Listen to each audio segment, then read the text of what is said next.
What's up, Grizz Nation? I am Megan Triplett. I got John Roser on the Skype call with me because it's time for another edition of 3 Point Stance presented by Mountain Dew. And we have to start today's episode with just the state of our country and what we've been experiencing and seeing following the murder of George Floyd in Minneapolis by a police officer. You know, Roser, we need to talk last week. I think we were just trying to, in respect of everything going on. And I needed some time to just kind of process everything. I wasn't in the best state, but I want to open this up and just for us to just have a conversation, a hard conversation, just what it has been like and what we've seen these last 2 weeks. Yeah, no, I mean, I think just wrapping it around to sports, I think over the weekend, seeing all of the coaches and athletes from, basketball, football, overseas, you're seeing, with soccer players. I think, sports can bring people together. And I think athletes do have a powerful role that they can play in what is happening in our country. I think one of the things that I think that is great about seeing some of these guys out there, I think they help keep things peaceful too, because people look up to athletes, and these are like big names. Whether it's Steph Curry and Klay Thompson, whether it's Russell Westbrook, that's been out there marching, whoever it is, Jim Harbaugh up in Ann Arbor. Marching with some of his players from the University of Michigan, and just the role that athletes can play and how people look up to them. And I do think that does help keep things peaceful when at times we have had not peaceful protests. And it's just a minority that's throwing chairs through windows and looting businesses and everything. That's what gets all the headlines on the news. But it is a very small amount of people that are doing it. The overwhelming majority of people protesting have been doing so peacefully. Yeah, I'm with you. I think it's not even just celebrities who we've seen protest and even like speak out on a lot of things. I think it's just seeing how the country, I think especially coming off of this weekend, we've seen protests in hundreds of thousands of numbers packed out a lot of cities. We had protests here in Memphis and peaceful protests, but it's just been one of those, for me, it's been just 2 weeks of just trying to get my mental state together because it's a lot to process. It's a lot of hard conversations that a lot of people are having. It's a lot of things that we have to address as a country. Things that we've known for years. I know some people have said that they did not know how extreme it has been throughout the couple of years, especially for, Blacks.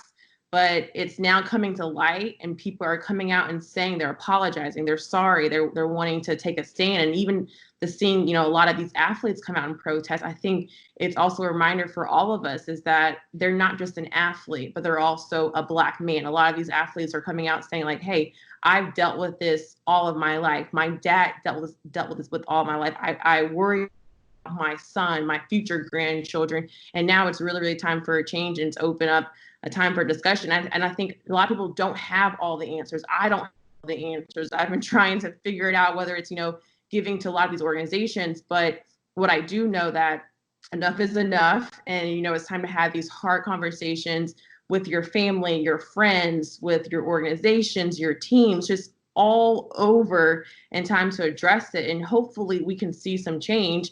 And I think that's what everybody is wanting. And it's a beautiful thing to see so many people come out and, get on board, especially, a lot of whites coming out and saying, hey, I am here for you. I want to stand with you.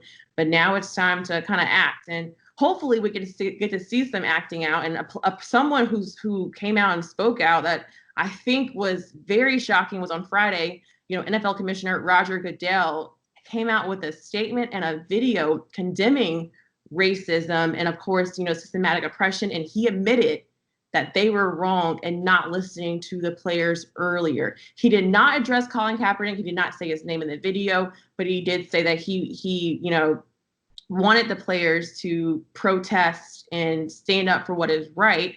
So when you saw that statement and seeing that video, what were your thoughts? And Roger Goodell has been, he takes a beating for people.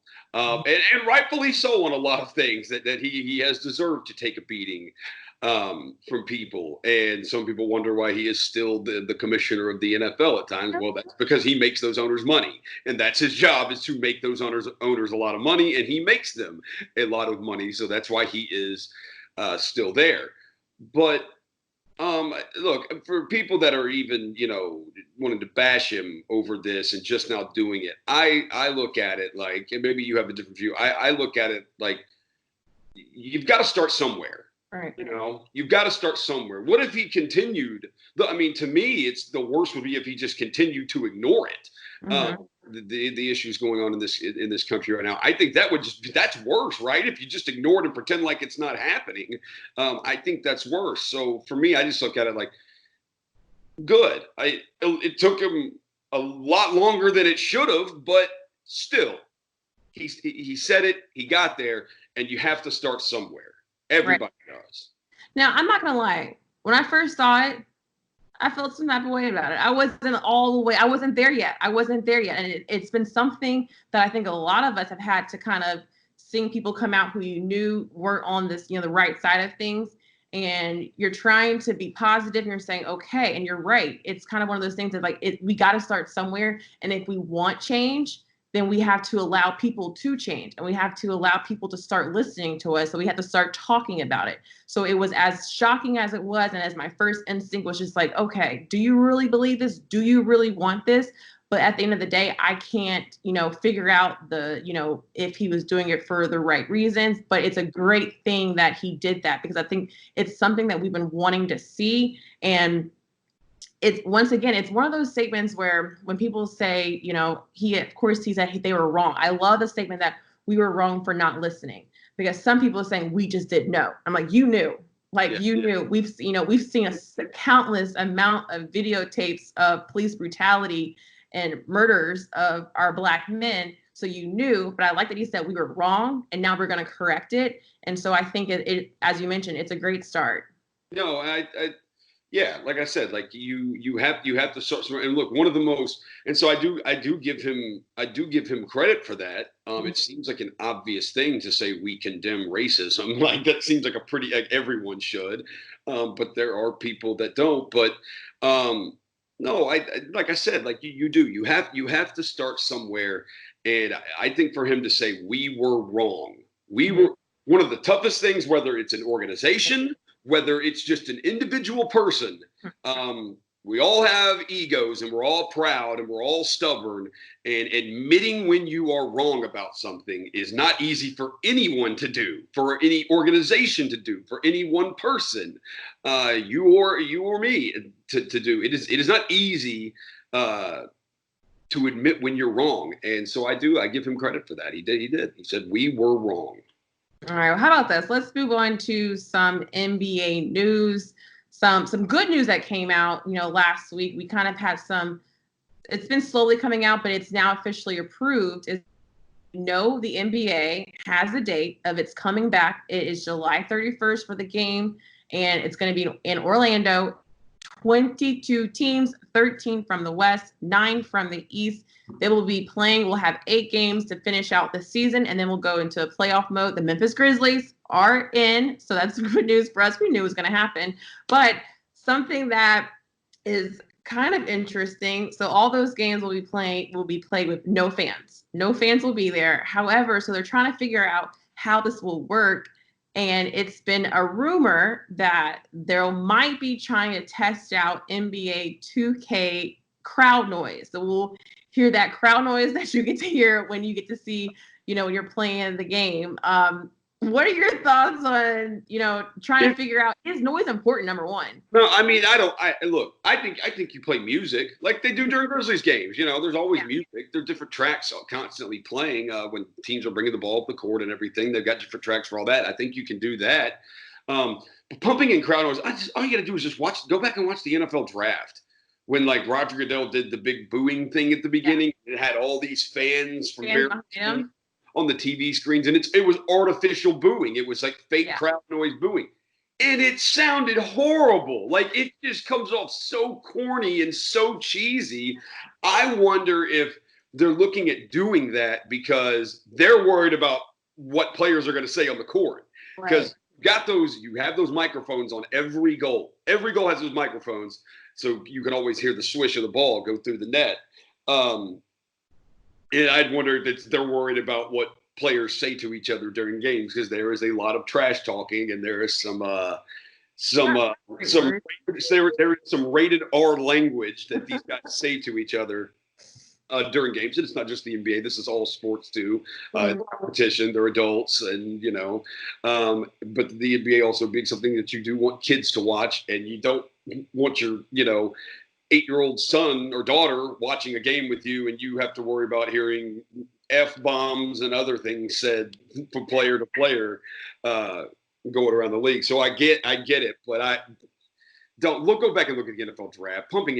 Having fake crowd noises is stupid. It will be so cheesy if that's what they do. Look, I'm with you. It is very cheesy. However, I just don't know. Like, could you imagine turning a game on, and obviously you're going to hear your play-by-play guy and your analyst, but there's got to be something. And the music, I know there's a lot of crazy music rights that you have to worry about. That's not my job. It's way above me. But I don't know if certain songs will go with it, and like it will fit. Will it take away? I'm not sure. During the game, it comes on for a little bit, and you're like defense, or you might have a couple of songs. But you need something. You do need something. Like I mean, play music. Just play music. Play the 2K soundtrack. Just edit all the songs. Like play the 2K soundtrack, not the crowd noise. Play the actual soundtrack of music artists or whatever. Like do that. I can't. I can't imagine it yet. I really can't imagine it from a TV standpoint when you're sitting on your couch. What that sound. I'm with you. It is cheesy, but I guess you need something. But wouldn't that make it funny? Cheesy sells. Cheesy does sell. It does. I mean, play John Tesh's Round Ball Rock. Get the rights from NBC to that song. Buy the rights from NBC to that song and play Round Ball Rock underneath every game. How about you just make the playlist? I can make a playlist. Yeah, we should get that going. I am a professional playlist maker. This is what I do. This is what you do. Someone needs to call you. I have tons of playlists on my phone. I can make them a soundtrack. I will make Adam Silver. I will make you a soundtrack. I think you should make a playlist. I need you to post it out there and see what everyone will think. All right. Okay. Yeah. So by the time we do 3-point stands next week, I want a playlist. Okay. I'll have a playlist. All right. Perfect. Roser, it's so great to see you. I will say, Roser, you reached out to me. I love you, man. Your family. I appreciate you calling, checking on me last week. So I miss you. I'll see you next week. See, I'm cheesy right now. It's funny. It's totally fine. It's totally fine. Yeah. I will see you next week. And I hope, and you seem to be doing much better today than you were last week when I talked to you. You know what? Yeah. When we talked off the air. Yeah. I am doing a lot better. We're all in this together. And so just remember to check in on your people. It's just, we're all in this together. That's all you can say, right? Like the late, great Tupac said, you got to keep your head up. Yes, you do. Thank you.